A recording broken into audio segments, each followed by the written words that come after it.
Well, welcome everyone, and thank you for joining our Trailblazers webinar today. My name is Cheryl O'Connor. I'm the CEO and co-founder of Income Conductor, an innovative and award-winning retirement income planning technology that engages your clients in the planning process and provides them with a written plan that gives them the confidence and peace of mind they're seeking throughout their retirement. Just to set the stage for those of you attending your first Trailblazer webinar, this series highlights the people in our industry who are forging new paths and developing new ways to achieve success while providing great outcomes for their clients. We welcome your questions, so please type them into the Q&A box, and my partner, Tom O'Connor, will help us address them at the end of the webinar. So it's my real pleasure today to welcome our Trailblazer, Lili Vasileff. Lili is president of Wealth Protection Management based in Greenwich, Connecticut, and is a nationally recognized expert practitioner, speaker, writer, and author of 4 books focused on divorce. She is also President Emeritus and a founding member of the National Association of Divorce Financial Planners, ADFP, and has received multiple awards, some of which are the prestigious 2013 Pioneering Award for Outstanding Public Advocacy and Leadership in the field of divorce financial planning, the 2019 Best Wealth Protection Manager and Recognized Leader in Divorce Finance by Wealth and Money Management. And she's been a 5-star Wealth Manage Award winner for the last 13 years. Lili is also the proud founder and president of Allie's Dream, which provides day service programs for young adults with developmental disabilities. Welcome, Lili. Thank you, Cheryl. It's my great pleasure to be here, and thank you for the lovely introduction. Oh, it's my pleasure. We're thrilled to have you. So maybe you could start out by giving our audience a little background of how you got into the industry and why you decided to really specialize in divorce financial planning. Absolutely. I think with every story in life, a passion grows when you find or experience an injustice. And I too went through a divorce many, many years ago. And I can recall sitting with the attorneys, realizing for the very first time that I knew more about financial items and issues than they did. And I was brand new, believe me, to divorce. And it really actually stunned me. And I was very angry about it. And the process was not a pleasant one. And having gone through that, I really felt as if there was an injustice being served by the process itself, that people came out of the process knowing less, not more, feeling more insecure, not less, and having little confidence that they had a game plan. And I was in corporate finance with a Fortune 100 company, knew nothing about personal finance. And when I came, I moved cross country from California to Connecticut with my 2 very small children. And when I started interviewing, I realized there was much more that I really needed to do. And after I started speaking with people, they all said, you light up when you start talking about how you can make a change in people's lives that go through a transition that can be very traumatic. And I learned about becoming a CFP, and I learned about how little resources exist within the financial community that focus on divorce. And so I thought, wow, this is great. This is like the best thing since sliced bread. And I went to every divorce attorney I could figure out and find in Connecticut. And to a person, they all looked at me and went, that's good. That's very nice to hear. Why don't you go get a real job and not worry about my client? And I thought, wow, that's fascinating. They have no clue what happens when the client walks out their door. And that's what really, really, really turned me into almost a zealot about how to make the process a different process for those who experience it. So that was probably 28 years ago. And I was maybe one of 3 people in the whole country that actually started in the express niche of divorce planning. And it grew from there. And now there are thousands and thousands of people, I'm so proud to say, that have been trained and certified and practice and, gain from continuing education resources that really are dedicated to this professional niche. And the idea was and is to build awareness of this as a resource, not just for the general public, not just for individuals who go through divorce or plan to, or maybe want to prevent going through divorce, but for professionals on how to help those who specialize in this and those who can help their clients much more and hopefully retain them as well. So what actually makes divorce financial planning different from generalized financial planning? Because you're working with the same financial concepts, right? Yes and no. So with everything, there's always a little bit of a twist here. So divorce financial issues are sort of prescribed within a legal setting. Mm-hmm. And there are a series of factors that apply to three main buckets of financial issues in divorce. First being spousal support, child support, and then property division. And within each of those buckets, so to speak, there are factors of entitlement. There are factors that are weighed differently, negotiated differently, litigated differently, advocated differently, depending on the unique aspects of every single case. So the good news is each divorce case is unique. It has, of course, the same context and foundation of issues to be resolved, but every single one of them is unique. And why? Because we're not just dealing with financial issues. We are dealing with an interdisciplinary approach to making a person's transition through life that much better. And it's legal, and it's financial, and it's emotional. And we cannot simply put in our expertise as financial professionals without realizing that we're playing in a legal sandbox. And that legal sandbox is controlled by the legal professionals. So whatever nuances there are that we can either expand or contract within certain parameters of dealing with a financial issue, such as property division or whatever, we have to really stay in touch with statutory law, case law precedents, making sure we understand which way the wind blows, so to speak, within our jurisdiction, because there's a room always for interpretation as to what's fair, what's equitable, how it's litigated, what evidence is permissible.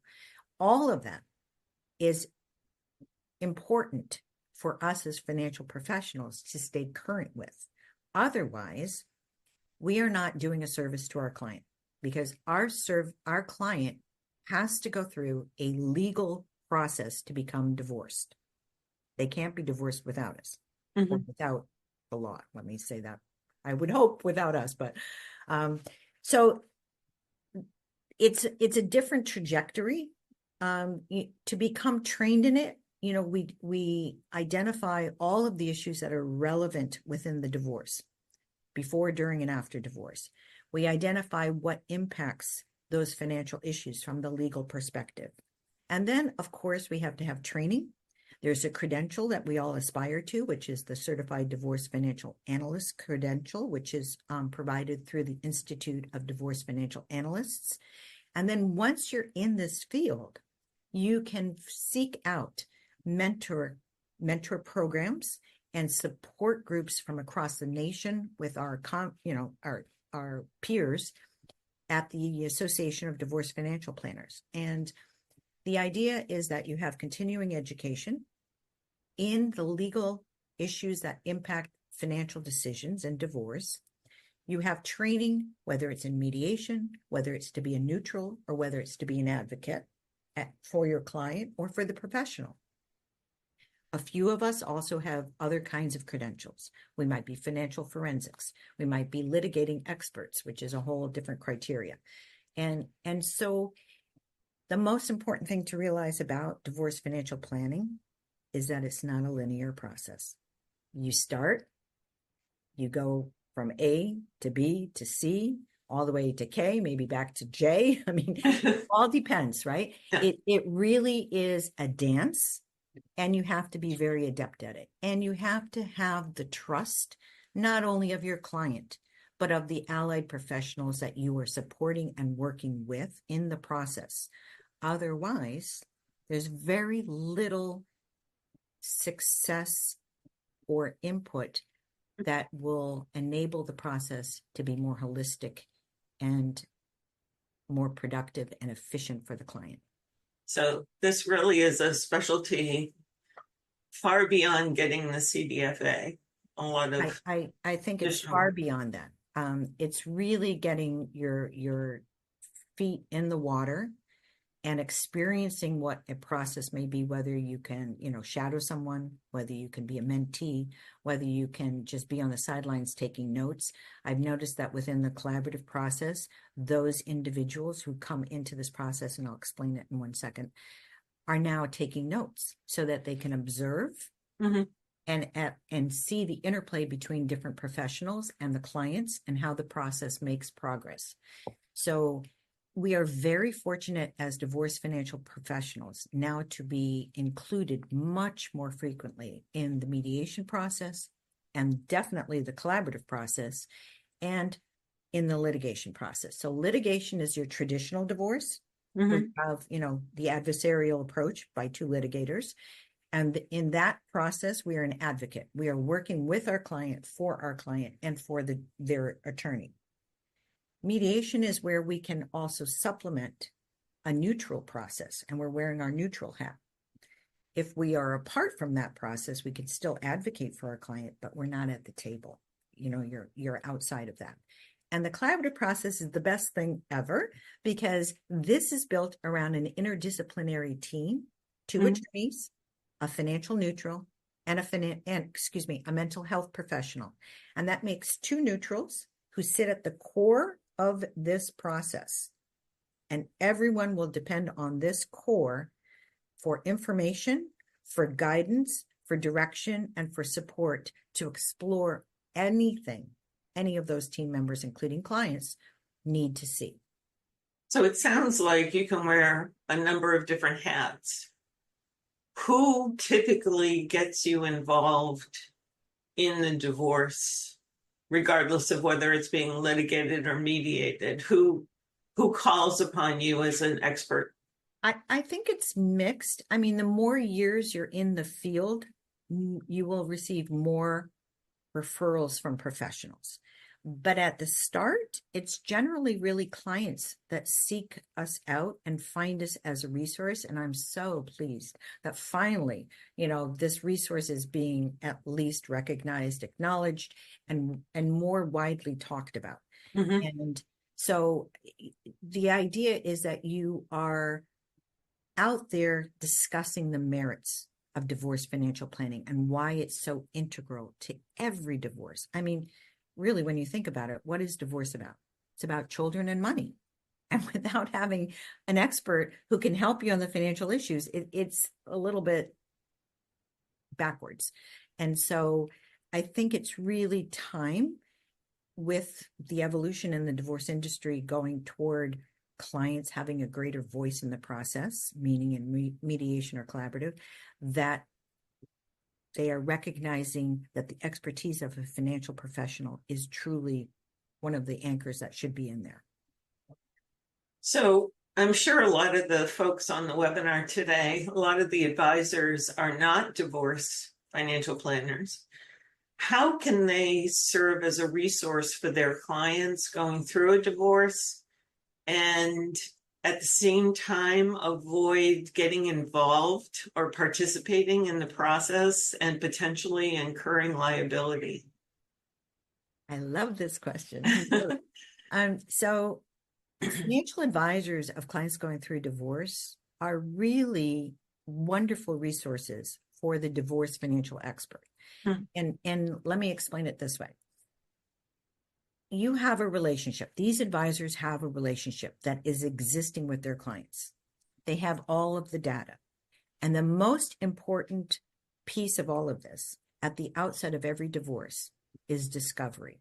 It's the gathering and the organizing of the financial data, the financial facts. This is where existing relationships with advisors are so key in terms of producing that information in the most efficient way possible and timely way possible. And it's very important that clients often give permission for their advisor to be able to talk to the divorce financial expert so that we don't misunderstand anything, that we don't overlook what's important in terms of their own priorities and their financial goals. We are not here to take clients away from advisors. We are here to operate within a very discrete time period that is defined by the scope of our tasks within this divorce legal sandbox. And the best thing that financial advisors can do is to refer a client out for this temporary, discrete period in their lives to a resource that is expert in that field, knowing and hoping and trusting that that expert is going to then send and return the client back and say, listen, I'm in a mediation, I'm in a collaborative divorce, I cannot retain clients. And that is the fact. I can't work with my clients post these efforts as a neutral party. That's the ethical way. Yeah, that's really important to note. Absolutely. Because advisors may be hesitant to refer, thinking they're going to lose that client. Far from it. Far from it. And in fact, one of the I think challenges for people to become more involved in the alternative dispute resolution processes is because they can't then work with a client longer term. And that may change over time, but for the moment, it's really sacrosanct that the clients are walking away at the end of the process. But an important feature, which you just mentioned, Cheryl, was liability. Without understanding what the legal statutes are, with the factors of entitlement, whether it's for support or looking at property division, without understanding how the court views information, how they need their financial reports prepared, what the guidelines for any of these items suggest, a financial advisor puts themselves at risk because they aren't knee-deep in the process itself. They don't understand how it unfolds. They don't understand what comes first, second, third. And, I had an experience once when I was working with a client who came to me and said, my CPA, I need to say this, my CPA said, I should get 100% of the assets and 100% of the income because I can't make things work without that. And I went, oh, that's great, but it's not going to happen. And what happens to the client is that their whole confidence is then undermined. Like, why aren't you saying that? Why isn't my attorney going for that? Why is my, this party seemingly to know more, who's not even in my divorce process? So it's a little bit dangerous for the client. It's very dangerous for the professional because there's just going to be disenchantment, frustration, and confusion all the way around. And the last thing an advisor needs is to have a client say, how come you weren't on top of this? Why did I get the correct opinion? Why are you giving me an opinion when you don't know what you're talking about? And so to protect yourself, you outsource and you form relationships with divorce financial experts, knowing that we then return clients. And I always make sure that my client understands how much value their existing advisor has for them. Yeah. So do you meet with the financial advisor and the client and collaborate together? It's not just an exchange of information. Sometimes it's really important, particularly when there's complicated finances, when there are, when there's a lot there in terms of either, maybe private equity investments, maybe it's restricted stock units, maybe it's, trust income, whatever it is, it's really important that there's communication there because you want to do the best you can for your client, as does the advisor. And so having a team that's all aligned and going in the same direction with the same strategy, supporting the legal professional who needs to carry the ball over the line is really, really important. Yeah. So at Income Conductor, we're very supportive of what you do, since statistics show that 1 in 10 people getting divorced today are 65 or older, which, divorce has an impact on people financially at any point in their life, but it's really critical to get things right in that retirement phase, right? Where people are not going back to work. They're really depending on their assets to produce income and sustain them the rest of their lives. That's right. So it's very important, especially for people who are dealing in, specializing in retirement income, to understand, the role of a divorce financial planner and understand the hats you wear and how you fit into the larger picture. Let me just say this. I think it's essential people understand how much value you provide, because you are absolutely correct. The fastest growing segment in the entire population of divorce is late life divorce. The rest of it's pretty stagnant. And this is like the perfect storm. You're on the cusp of retirement, and now you're having everything, right? Putting it in half. And you may or may not have X number of years left of earning income.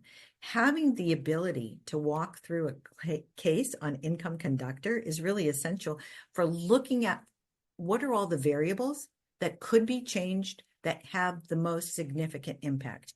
And I will say this as a divorce financial expert, very, very, very few legal professionals have an interest in what happens post-divorce. I don't know how else to say this nicely on the financial side, because they have done their magic and they have performed under the legal guidelines, and they have been within the scope of what is fair and equitable, but they're not there to look at the execution, the implementation, and the longer term impact of those decisions, Right. and how it affects taxes, how it affects income, how it affects, retirement planning. And many of those issues need to be played out. And sometimes it's a good thing during divorce. Sometimes it's a very bad thing to do it during divorce, because people then become paralyzed and they have a hard time making a financial decision, thinking, okay, my assets last for another 12 years. And then what do I do? Do I have to die? and so having that capacity to use your resource for the roadmap post-divorce when the client is ready is so important. And I think so helpful, because it's illustrative, and everybody loves to look at things, right? Right. You can hear it, but they like to look at it. They need like the confidence, right? Especially at that point, to know they're going to be okay. That's exactly right. So we talked about during the divorce proceedings. What about, how can advisors actually support clients afterwards, retain them, and support them post-divorce?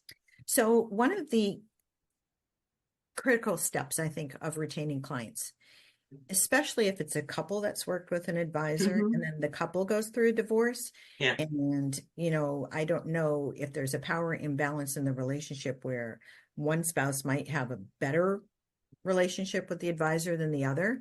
But let's just pretend two cases. One spouse is having the relationship and drags the other one along, or they both have a good relationship with the advisor. Let's start with the first one. I think that advisor can reach out to the spouse who doesn't feel as strongly connected and assure them of the following things. One, we have a Chinese wall. Maybe you don't work with me, but maybe we work with my colleague at this firm. And here's everything that we've done as a firm to provide you with confidence and financial security and planning. And from now on, you're going to be working with this person. And believe me, we're not talking to your spouse about how much money you've spent or how much you've saved or what you've done, blah, blah, blah. We have this wall, and you are a distinct and important client to us. And we want to reach out and make sure you feel that welcome. That's huge. Most spouses who don't have that strong connection feel like somehow they're going to be exposed to their to their ex-spouse over time. I can't explain it. It just is. Yeah. If both clients have a strong relationship, I think the same thing goes into play. You understand that we have a Chinese wall. Even though you used to be a couple, we now treat you as completely separate individuals, and we go forward. And here's what we do with the plan that you walked out from divorce. We're going to track everything to make sure you get what you need. We're going to make sure the values are there. We're going to talk to you about reallocating things if you have different goals, which you probably will at this point in time. And here's how we're going to position you and start the conversation, I would say, before the actual final divorce. How do you feel? Are you comfortable?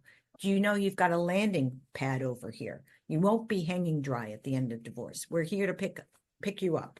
So it is possible for the same advisor to retain both clients as individual clients moving forward. I think each advisor needs to feel that is true, and that their firm allows that. I don't know. But I think it's important for each client to feel as if it's the first time they're meeting this advisor and they're getting that kind of a welcome. Right. And you know what? You did great. Here are all the financial decisions you made. Let's take it from here. And So, the worst thing you could do, let me just say this, the worst thing you can do, Cheryl, is for a financial advisor to go, wow, why'd you take that? Like, what happened there? How come you didn't get more support? Don't. It's over. It's done. Monday quarterbacking. And the worst thing possible. And let me just say this, in divorce, property division is a one-time thing, right? You can't have a redo. So don't Monday quarterback your client. Give them every confidence they went through a very difficult process, and you're not really necessarily savvy to every conversation that occurred to understand the full negotiation. Right. And that's important. That's great advice. Tom, do we have any questions? Not at this point. Okay. So we're nearing the end of our time. Maybe you could end with letting our listeners know what resources are available for both them and their clients to really find out more about divorce planning and, you know, what their roles are. Absolutely. I think two websites that you should both visit are the Institute of Divorce Financial Analysts. That's the training and credentialing for-profit business.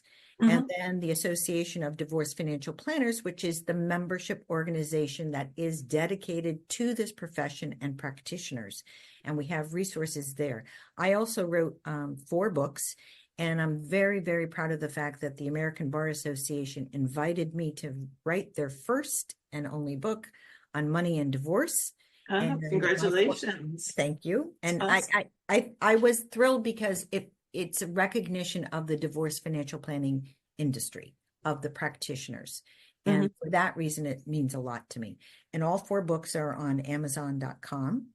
And again, this is a process where it's not necessarily black and white. There are lots of shades and nuances. And if you enjoy making a difference in someone's life during one of the most difficult transitions ever, this is for you. And I encourage all passionate and focused practitioners to consider this, because really we need a lot more practitioners in the field. Well, we find with Trailblazers that it's usually something like you described. You're trying to make the world better and move things forward and initiate new ways of again, bringing better outcomes to clients. So thank you so much, Lili, for sharing your expertise with us and being our guest today. Thank you. And thank you, everyone, for joining us. Be sure to watch out for our next Trailblazer in July. Bye-bye.